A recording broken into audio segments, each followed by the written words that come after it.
Every time Emily entered a room, it seemed as if it was her own long before setting foot inside. That evening was no exception. She nudged open the door with her elbow, balancing shopping bags in one hand while her coat slung loosely from her shoulder, reminiscent of a model fresh off a magazine shoot. Her boots echoed sharply on the tiles with familiar strides, assertive, effortless, unreachable, characteristics I'd grown accustomed to over time. However, this time she halted midway through the entrance hall, for I was already there, standing still, awaiting her arrival.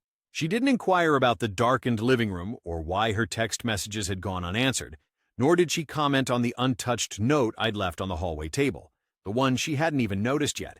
Instead, she stood motionless, as if time itself had paused. Her gaze darted between me and the dining room behind me. It was then that she spotted it. I had prepared something for her. Perhaps you could term it a display, not of flowers, candles, or dinner, but rather proof, not adorned, but artfully arranged. Her iPad was set upright on the table, messages automatically synchronized to our home Wi-Fi. Her image gallery played like an exhibition, a cheap USB stick inserted into the TV loaded with voice memos I'd stealthily recorded over the past 3 days. The first photograph showed Emily in the passenger seat of a black Mustang, fresh lipstick, dress hitched, laughing as if she had forgotten she had a husband waiting at home. The second image unquestionably her hand, same pale pink nail polish, same small freckle near her wrist, resting on someone else's chest, not mine. The third photograph was a selfie from a hotel room mirror, brass strap undone, tongue out. I had remained seated in that dining room for over an hour, deliberating whether to confront her with anger or silence. I chose silence, because silence compels people to fill in the gaps themselves, and liars tend to disclose more when they are the ones doing the speaking. Dear friends, if you enjoy this story, please like and subscribe to our channel. It will motivate us to make more videos like this for you. Really, Brian? She eventually uttered, voice indifferent, uninterested. Now you're snooping on me? This was her initial remark.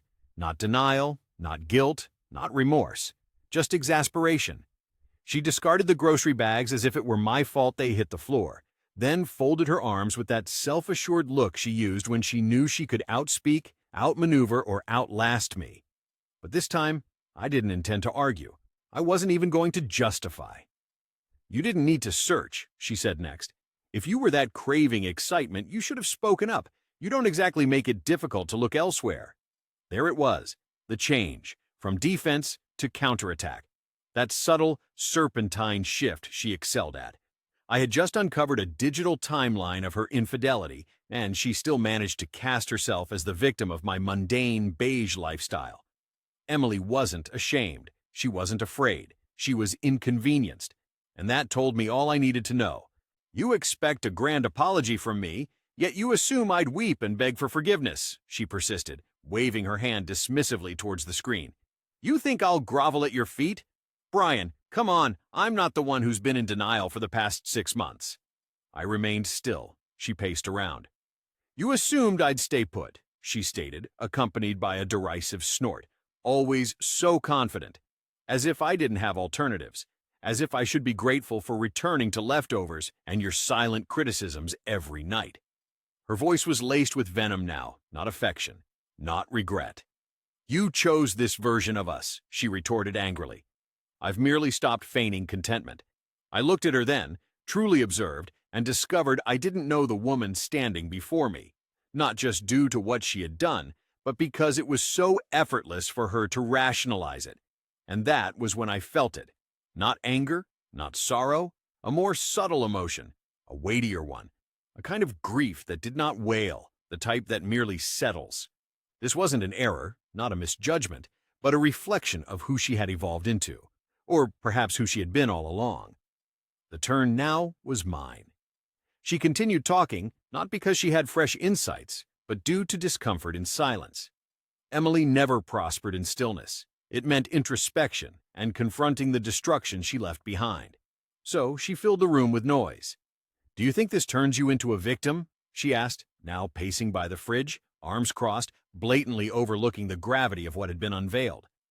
After all, Brian, it's been weeks since you touched me. You barely even look at me unless I'm about to leave. You didn't lose me tonight. You lost me months ago. I nearly laughed. For isn't that the game? To destroy someone's trust and then offer them the fragments as if they were the ones who dropped it. I remained silent, not immediately responding. I wanted her to continue, for she often inflicted her worst harm when she felt invulnerable. "What's your issue exactly?" she persisted, reaching for a water bottle in the fridge as if it were any ordinary Tuesday night. "You believe you're the virtuous one, the patient one, but you've given up. You've made me feel no more than an inanimate object." She took a drink, turned around, arched an eyebrow. "Nothing to retort now? Are you going to sulk? Throw a tantrum?" She chuckled. "Or perhaps this is the part where you deliver a grand speech, expecting tears from me?" Still no reaction. I remained still with my elbows on the table and hands folded, letting the weight of the evidence, the photos, the texts, the audio tape of her moaning another man's name in the back of his car, speak louder than any scream I could utter. She disliked this, the power shift. She had entered radiant, triumphant from her date. Now she was restless, attempting to reclaim control with feeble justifications and ego-driven outbursts. She snapped. "What? All right, you've prevailed. Kudos to you. You found me out. Is that what you sought? A pat on the back? Now, are you content?" She tossed the water bottle into the sink, and it echoed like a gunshot. "You're so fixated on being correct, you didn't pause to inquire about the reasons I turned elsewhere, the reasons I yearned for someone who truly sees me, someone who doesn't make me feel insignificant day after day." Yet again, there it was. The inclination to portray oneself as a victim, to rationalize infidelity with self-pity, to reframe deceit as self-care. However, the reality? Emily didn't stray because she was forlorn. She strayed because she could, because someone paid her attention and she craved it like a famished entity, because she desired adoration, even if it meant destroying what we had constructed just to bask in the light of a spark. And as she stood there, hands on hips, eyes sharp, mouth slightly agape as if preparing for another round, I eventually leaned back in my chair and posed a question. Was it worth it? This query silenced her. She wasn't ignorant of the answer, but deep within her self-constructed realm of illusion and pride, Emily acknowledged it was futile. She sneered, raising her eyes in a manner suggesting my query stung more than the revelation of her hidden life in the dining room. "Was it worth it?" she mocked mockingly. Oh, so melodramatic. And there it emerged, her raw contempt.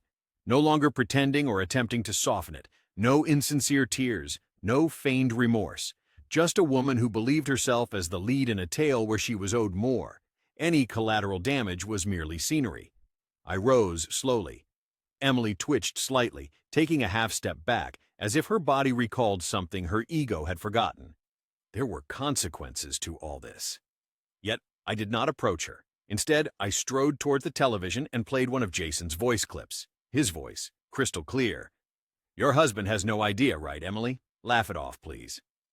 He's so predictable I could sneak in wearing heels and he would think I was cleaning. I halted it there, gazing at her. She didn't even flinch. "You're taking this out of context," she stated flatly. "Out of context?" I questioned, my voice ending its silent flow.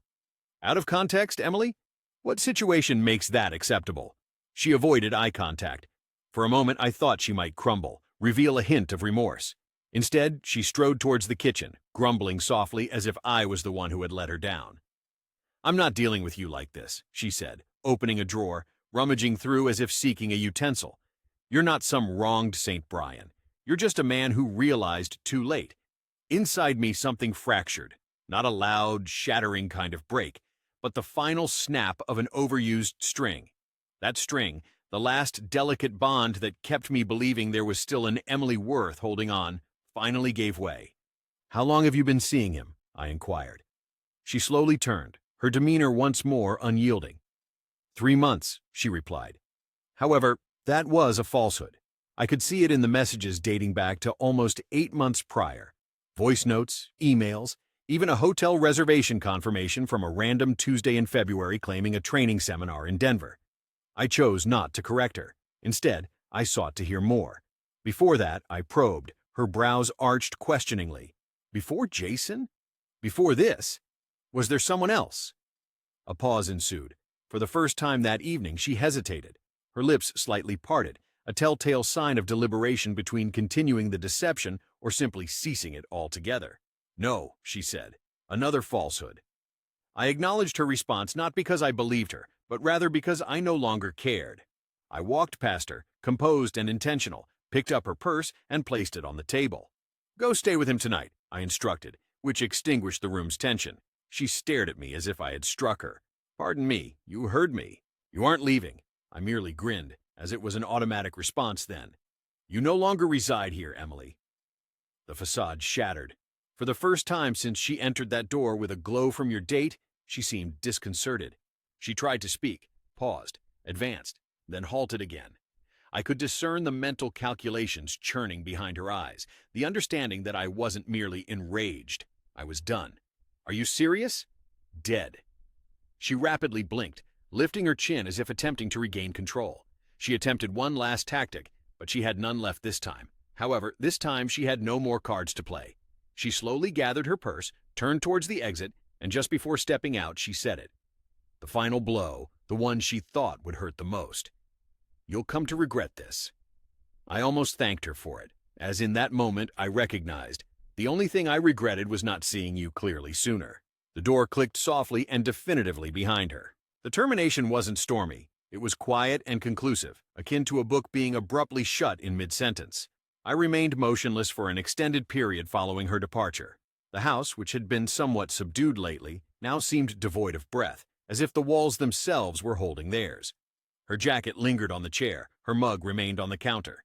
The air retained her scent, the vanilla perfume she excessively applied before stepping out.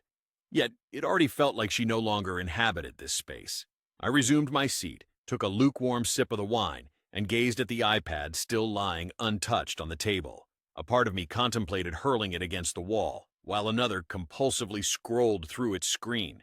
Perhaps I yearned to grasp the extent of the destruction, or maybe to remind myself not to question this decision, for that's the nature of betrayal. She manipulates you, causing doubts about your own recollection, making you ponder if perhaps you became dull, stopped striving, or were at fault. However, no, that wasn't the case. The deeper I delved, the more evident it became that this was meticulously planned. She had been deceiving for months, not just about Jason, but about everything. The girls' evenings always included him, the late work dinners, the yoga getaways, the drained phone batteries, layer upon layer of lies, each one delivered with a casual eye roll of a woman who had grown accustomed to escaping detection. There was even a photograph she took that struck like a blow, showing her and Jason on a downtown hotel balcony, champagne in hand, laughing, as if they hadn't torn me apart hours earlier with an emotionless kiss and a cold shoulder. I couldn't tear my eyes away. It was a gradual car crash, and I was the one pinned to the driver's seat, forced to witness it slowly unfold. Eventually, I found myself outside, barefooted on the back porch, holding the iPad. The sky was completely dark, a silence only 2:17 a.m. could provide. For what seemed an hour, I stood there, hearing the wind and distant traffic hum until the screen faded out by itself. Dead battery, just like everything else. That's when my phone buzzed. "Emily, I'm leaving Jason. I'm at a hotel. I need some space too." "Two?" The word hurt like a splinter. I didn't respond. A minute later, "Emily, are you really going to walk away from us like this?" As if I'd shattered the relationship. As if I was the one who had been unfaithful and sent photos from hotel bathrooms with my wedding ring concealed in my bag. I switched off my phone. No response. Not because I lacked words, but because I owed her nothing more. That night, I slept in the guest room not due to comfort, but because our bedroom still bore her scent. I couldn't confront her wardrobe with dresses neatly arranged, as if they hadn't been worn to deceive me moments ago. Averted my gaze from the nightstand drawer, where a partially empty perfume bottle and a photo of us from 5 years back, possibly the last time she genuinely loved me, lay side by side. Was it all a fabrication? The entire relationship? I spent sleepless nights gazing at the ceiling. Then I came to a conclusion. This wasn't the midpoint of an ending. No, this was the end itself. What once pained me to mend things is now absent. This morning the house was silent in a new way. It was no longer oppressive or stifling. It felt purified, sanitized, as if something had been extracted. I rose early, out of habit mostly, brewed coffee for one, and stood by the kitchen window watching the neighborhood awaken. Cars exited driveways, sprinklers activated on neighboring lawns, kids in backpacks dashed towards the corner bus stop. Life persisted in its forward motion, and I remained unresponsive to Emily's messages. The one at 3:14 a.m., a simple, "I didn't mean to hurt you," went unanswered. The one at 6:37 a.m., asking, "Can we talk tonight?" also met silence. Just words, nothing more. The voicemail she left at 7:12 held her softer, more theatrical voice, as if she'd realized how close she was to losing any hold she believed she still had on me. I didn't delete them, nor did I listen to the entire message. I merely let them remain. By 9 a.m., I began gathering her belongings. Not in anger, not violently, but systematically. Her bathroom drawer was emptied. The extra charger she kept in the living room was unplugged, neatly coiled. Her shoes from our first date, placed carefully in a box with the other heels. I moved deliberately, cautiously, as if preparing for the funeral of someone who was already deceased. At midday, the doorbell rang. I hesitated. I knew it was her. Initially, I anticipated her to stride in with an air of ownership, offering a partially sincere apology and a desperate last plea veiled in another deception. However, upon opening the door, she remained silent, appearing fatigued. Her hair was pulled back, lacking lipstick, wearing the same coat she left in, clutching a paper coffee cup. Not for me, but herself. She entered as if uninformed of her prohibition. Her gaze swept across the living room before settling on the boxes I'd arranged against the wall. "Oh," she murmured. "That was all." No surprised gasp, no shocked expression, only a quiet acceptance of an outcome she never imagined. I didn't invite her to sit. She repeated for the second time within 12 hours that she would no longer stay with him. I remained silent. She continued, taking steps towards me, stating that she sought something different, something thrilling, something that would reignite her. She paused, waiting for my response. I didn't oblige. For a moment, she confessed, her voice fading. It seemed to work. It felt good. I felt understood. Audacity, indeed. "But then I saw your expression," she murmured. "Then I realized. I shattered something beyond repair. At last. Honesty. Too late." She placed the coffee cup on the table and looked at me with those eyes that once disarmed me, back when I thought they only gazed at me like that. "I'm sorry," she said, and this time I believe she was sincere. But the problem with an apology is when it arrives so late, it's merely a confession, not a solution. I nodded once. That was all I could offer. "I will be staying with my sister for a while," she said, her gaze lingering on the boxes. "You can keep the house. I don't want anything. She paused. I approached, handed her the first box. She accepted it without struggle, and like that, the end began once more. Quietly, simply. In the end, the door quietly shut, not with a bang or a clack, but a soft whisper as if a curtain was being drawn between scenes. And just like that, Emily vanished, this time for good. I remained rooted in the corridor, clutching nothing, experiencing nothing, no rage, no solace, just an unsettling emptiness that echoed where she once stood. It's peculiar how emptiness produces a louder resonance than presence. Her scent lingered stubbornly in the corridor, cloying and sweet, as if a spirit yet unaware of its departure. I should have wept. I thought I would. But instead, I did something I hadn't done in a while. I settled on the couch, solitary, and let the quiet play out like a melody. My phone flashed with a text, and I reflexively grabbed it. But it wasn't from her. It was my brother, Matt. "Matt, you awake? Fancy lunch?" I hesitated, staring at the message for a beat too long. I hadn't shared anything yet. Not about Jason, not about the tablet, not concerning her statement that sparked me, but I felt compelled to voice it. Not for suggestions, merely to express it aloud and verify that I wasn't delusional. "Me? Yes, 20 minutes. Drove with the windows open, no music playing, just wind, my thoughts, and the tires rhythmically pounding on asphalt." Upon arrival at the diner, Matt was already present, sitting in our customary booth by the window, sipping on his third coffee likely. He looked up, frowning immediately. "You look terrible," he remarked. I sat down. "I didn't sugarcoat it. Emily's been unfaithful." He blinked, showing no emotion, only a slow comprehension. "With whom?" "A man named Jason. Colleague. It had been going on for some time. I discovered the affair last night." Matt exhaled audibly and leaned back. Damn it. What on earth? I confronted her. She didn't deny it. She attempted to justify it, placing blame on me. I evicted her. He nodded slowly. No grand gestures, merely quiet support. The type of compassion that comes from someone who has witnessed your growth, failures, rebuilds, and breakdowns. Should I scratch his car? He inquired, expressionless. I managed a faint smile, the first in days. No, not worth it. Should I accidentally forward some of her photos to HR? That hit harder. I shook my head. She's aware she made a mistake. I don't need revenge. I just need to get through the coming days. He remained silent for a moment, then spoke. You're handling this better than I would. I don't feel like it. We sat in silence, as we used to when we were children, without words, just shared understanding.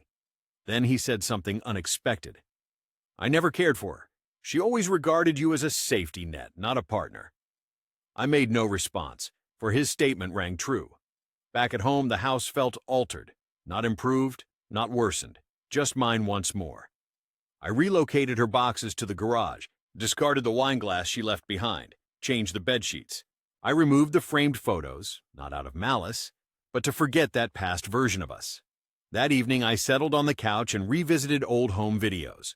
Holidays, birthdays, her laughter from a Californian beach, wind in her hair, sunscreen on her nose. I paused it, gazed at the screen, and murmured, "Who were you?" But the screen remained silent, as the woman in those videos no longer existed. Perhaps she never did. The subsequent days drifted by, shattered rather than whole, merely a series of scattered moments sewn together by habit and dullness. Mornings were the most difficult, awakening to an empty bed, not because she was at work or running errands, but because she was absent. Truly absent. Her wardrobe now only filled half its space. The silence in the bathroom where she used to hum while doing makeup felt deafening compared to anything else in the house. The toothpaste cap remained uncapped. The laundry didn't miraculously increase. The coffee maker only brewed for one. Somehow, she lingered there. On Wednesday, I discovered her earring on the sink rim. It was one of those small gold hoops she often wore during casual days. I held it for a lengthy span, finding its insignificant size oddly weighty. I didn't discard it, nor keep it. Instead, I tucked it away in a drawer I expected to forget soon. On Thursday, I encountered Jason virtually. Unsurprisingly, he was the type with his smug selfies from the gym, brunch images, and captions filled with false, profound phrases like, "Work hard, shine later." His visage was too symmetrical. His smile appeared rehearsed, and his latest post, 2 days old, depicted a rooftop bar, the city skyline in the background, and Emily's reflection faintly captured in the photo's window. I didn't magnify it. I didn't need to. I recognized that dress, those shoes, and I knew she wasn't at her sister's house. I gazed at that picture for a while, not with fury, but with an unsettling tranquility. Similar to observing the unfortunate conclusion of a movie, I shut down the application, erased the bookmarks, switched off the phone. No further validation needed. I was aware of her choice. What eluded me thus far was how to navigate myself post her departure. On Friday night, Matt messaged again. "Fancy a drink, Matt?" I almost declined, but then I comprehended that declining was what Emily would have preferred, staying home, maintaining the routine, being insignificant. With her gone, I no longer had to conform to those roles. So I agreed. The bar was boisterous, dimly lit, echoing with casual chatter that muffled thoughts. We secured a booth in the rear, ordered cheap whiskey and greasy fries, discussed inconsequential topics for a while, sports, work, a trivial meme Matt discovered. Somewhere around the third round, I confessed something I hadn't voiced before. I told him that she made me feel like I was ordinary, gazing into the depths of my glass. She chose me as an uninteresting, predictable choice. Initially, Matt remained silent. Eventually, it grew tedious for her. She was simply bored. There's a distinction. That statement hit hard. He was correct. She desired fireworks, continuous variety, someone to validate her uniqueness every few minutes. And when real life or genuine affection didn't mimic a music video, she fled. This wasn't because I fell short. Instead, nothing would ever suffice. Upon my return home, I sat on the edge of the bed and surveyed the room. Somehow, it seemed cleaner, more radiant, as if it had released a sigh. I ventured into the nightstand drawer and retrieved an old notebook, one untouched for years. Previously, it held my ideas, sketches, rudimentary business plans I lacked the courage to realize. Emily would mock them, labeling them as quaint fantasies. Now, I opened it. For the first time in a long while, I felt something other than anger or sadness. Readiness was what I felt, not to forgive, not to forget, but to reconstruct. Saturday mornings now arrived silently without an alarm, sunlight filtering through the blinds and a man's peculiar tranquility, born of losing everything. I rose from bed without consulting my phone. A new routine. The quietness it offered was preferable to the bitter drip of her messages, each one more insincere, more devoid of meaning than the last. I hadn't blocked her yet. Not quite. That felt too definitive. But I stopped reading them once they began echoing worn-out apologies. By now, she was living with Jason. I didn't inquire. I didn't need to. The manner of her departure that day, no resistance, no quarrel, just a stiff nod and an abandoned coffee cup on my table like a forgotten token, told me all I needed to know. It wasn't merely betrayal. It was desertion. Pursued. Calculated. The type from which one doesn't return. So I plunged myself into activity. I thoroughly cleaned the entire house, not as if I was eliminating her existence, but rather removing the decay that had accumulated when I wasn't watching. I packed away the last of her belongings. Even she had neglected to collect her scarves, the stray receipts in drawers, and the unwanted scented candles she often forgot to extinguish, placing them all in one final cardboard container. I delivered it to her sister's house. I didn't knock on the door. Instead, I left it by the entrance with a brief note attached on top. I hope you find what you truly seek. Leaving, I didn't feel triumphant. I didn't feel vindictive. I just felt complete. Later that day, I reopened my notebook. This time, I didn't merely skim through it. I began writing. Plans, deadlines, budgets, the framework of the side business I had set aside for years, a photography studio concept I once held dear before Emily dismissed it as unstable and risky. Isn't it ironic? Terrorized by instability within my dreams and unafraid to sow chaos in secret, I nevertheless thrived, filling 5 pages in a single evening, an accomplishment unmatched in years. This wasn't due to lack of time prior, but rather the exhausting energy expended on navigating her moods, eluding her criticisms, and yearning for affection as if it were a rare reward. Yet now I was free from such constraints. At 8 p.m., an anonymous message arrived. Its sender was no mystery to me. Emily, he isn't the man I believed him to be. In 10 succinct words, she delivered her revelation like a delicate but potent explosive device, not expressing longing or admitting error, merely dropping a soft bomb in my lap, hoping I'd hasten to disarm it. I studied the message for some time before. Without responding, I blocked the number. No retaliation, no grand speech, simply relief. And upon that action, the room seemed to lighten, as if I had shed an unnoticed burden I carried daily. Barefooted, I stepped into the balmy summer night, feeling the quiet of the street envelop me. A couple of porch lamps illuminated. A neighbor's dog barked faintly. For the first time in months, I inhaled deeply without the sensation of suffocation. I was still solitary, but for the first time, it didn't feel isolating. Sunday arrived with no anticipation. The air was devoid of tension, without the worry of her return, or the speculation over where she was or who she was with. There was only tranquility. It was peculiar how this once felt like a void. Now it felt like liberation. I awoke, prepared coffee, and stood in the yard barefoot, observing the wind sway through the trees. A week had passed since she departed. 7 days. However, within that brief span, everything seemed to shatter. Not merely my marriage, but my understanding of what love was expected to resemble. I used to believe loyalty entailed endurance, perseverance, surviving the tough patches and trusting the other would do the same. That's what I offered her. Each time she distanced herself, each roll of her eyes towards me, each dismissal, lie, and more lies, I remained.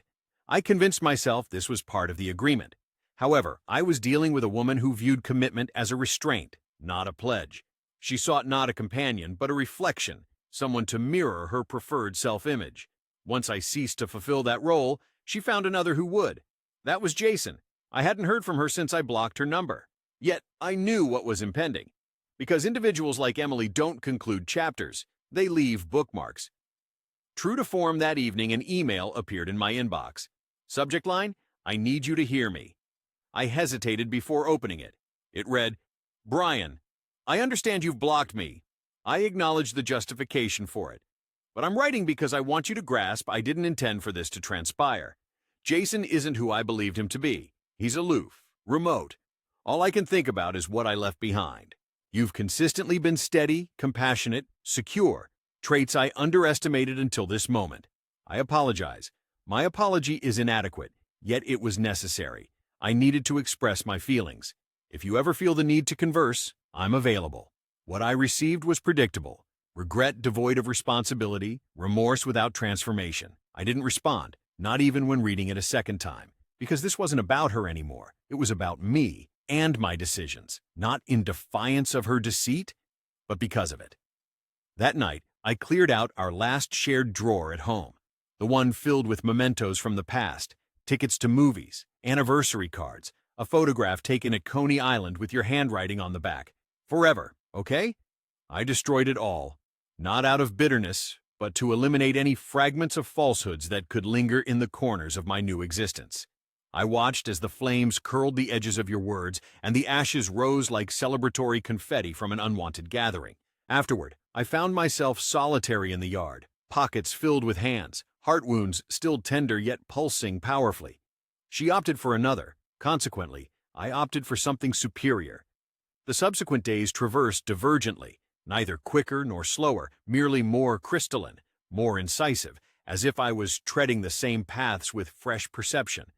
Familiarity lingered, yet nothing resonated as before. Once more, I resumed my running. Not for health, but for lucidity. Each step upon the pavement, accompanied by breath and motion, reclaimed me. I had lost touch with the sensation of serenity within my mind that wasn't tainted by self-doubt. At work, colleagues observed a change. "You seem different," one remarked. "Brighter," I merely acknowledged with a nod. They didn't require the narrative. Betrayal leaves a mark, yet subtly. In your demeanor and the way you surveyed a room, there was an undercurrent of something brewing, evident in your responses to casual questions like, "How are you?" However, what lay beneath that was a growing determination. Over the weekend, I finalized the draft for my business proposal and sent it to an old contact who had previously expressed interest in investing when I had postponed the idea due to timing concerns, which Emily had dismissed as one of your experiments at an inopportune moment. With her out of the picture now, the timing seemed right. On Monday evening, I received a reply. Subject: let's discuss. This has real potential. I found myself gazing intently at the screen for a prolonged period, smiling. It wasn't because it guaranteed immediate success, but because it validated something I hadn't dared to hope for in a long while, that I still had the capacity to achieve more. That same night, I received another email from Emily. This one was brief and direct. "I comprehend now that you are finished with this. I will not bother you again. I wish you tranquility, even if I don't deserve it." I accepted her apology this time, and surprisingly, that email didn't provoke anger. Instead, it filled me with gratitude. Not for her, but for the clarity it brought, as now everything was still. Not void, not anesthetized, just still. And in that silence, I could truly perceive my life, not as it was or could have been if she'd chosen differently, but as it is now that she's absent. I switched off the computer, settled in the living room, and for the first time in months, I smiled without recalling why I used to ache. The things once overlooked now seemed significant, like whispers of something deeper. The sunlight falling on the kitchen counter where she'd place her purse, the slight creak in the hallway at 11 p.m. that seemed to yearn for her heels. But there was no longer any echo, only stillness, and the stillness no longer caused pain. A week went by, then another. No communications, no emails. Only empty space surrounded me, yet I reconstructed myself anew, avoiding the attempt to resurrect my old self, but instead fashioning a completely different entity. I re-established contact with former acquaintances, individuals long absent from my life due to Emily's various excuses, too weary, too occupied, or simply disinterested. Now they returned like pieces of a hidden puzzle, rediscovering lost connections. Friday dinners with Alex and Rachel, hikes with cousin Nate on Sundays, even registering for a downtown photography course. It felt gratifying, not momentarily comforting, but as an affirmation of life beyond mere survival. One night, while sifting through old college memorabilia, I stumbled upon a letter I'd penned to myself at 25. I hope you're engaged in something thrilling. I hope you're taking risks. I hope the one by your side brings real laughter. I went over it thrice, then once more, and chuckled. It wasn't a laugh of resentment, but one of realization that she had subtly, gradually guided me away from every vow I'd made to myself. But that was over. She had extracted enough from me. She took my time, trust, and grip on reality. However, I wouldn't let her claim my future. It belonged to me once more. That weekend, I submitted the necessary documents to legally terminate the marriage. No ceremony, no grand farewell, just a pile of signed papers handed to a clerk at the courthouse without a glance. It didn't hurt as much as expected, because this wasn't an act of submission, it was a proclamation of liberation. As I exited the courthouse, I paused for a moment in the sunlight, observing passers-by, thinking about how many of them might be harboring their own silent goodbyes. I contemplated her final words to me face to face. "I'll regret this," I stood, amidst an uncaring city, my lips curving upward in a self-satisfied smile. 3 months had passed, and I found no remorse within me, not even a flicker. The house no longer felt haunted. Her scent was dissipated, replaced by fresh paint. Her echoes were silenced. Even the intrusive memories that once haunted my dreams at night started to recede into oblivion, like an unwanted painting in an unused hallway. I swapped out the couch, repainted the bedroom walls, discarded her carefully selected wine glasses, and replaced them with mismatched thrift store finds, each unique and defiantly unmatched. It seemed appropriate. My business idea was no longer a figment of my imagination. I'd signed a lease for a small studio last week. My connections proved valuable, and we were set to officially debut in the fall. The logo was finalized, the machinery ordered, and bookings had begun to trickle in. When asked what motivated me to finally act, I provided the same response each time. Destruction paved the way for construction. No longer harboring fear, there are nights when I reflect upon her, neither with yearning nor bitterness. It's more like recalling a beloved movie I no longer feel the urge to rewatch, not because it was flawed, but because I already know its conclusion. After our last email, she never reached out again, true to her promise. As for me, I didn't seek contact. Word filtered through Matt from mutual acquaintances that things didn't work with Jason for her. He moved on, while she remained, attempting to reconstruct what was left. I chose not to inquire about specifics because whatever transpires in her life now is no longer my burden. I ceased trying to reshape the past, stopped pondering when exactly the woman I wedded began transforming into someone else. Perhaps she never truly changed. Perhaps I just stopped making excuses enough to finally perceive her. Yet, here's what I discovered. Loving someone doesn't compel you to continue bearing their pain. Staying loyal to an unfaithful partner isn't virtuous. It's self-destruction disguised as devotion. I once believed that leaving meant weakness, that relinquishing was equivalent to losing. However, I was mistaken. Departure wasn't a failure. It was my first genuine choice in years. If you're reading this and have experienced the bitter sting of betrayal, the nauseating whirl of realizing the life you constructed was being derided in secret, listen. You aren't crazy, boring, or to blame for their infidelity. They chose to cheat because they could, using your trust as a provocation. There's no need to forgive them tonight, nor to harbor hate. Instead, focus on constructing something anew, brick by brick, even if your hands tremble. For one day, you'll rise in a tranquil house, breathe fresh air, find a full cup of coffee waiting, and gaze upon your reflection in the mirror. Steadier, stronger, still standing, and you'll know you've triumphed. They forfeited a valuable asset. As for you, you've managed to discover your identity once more. Finito.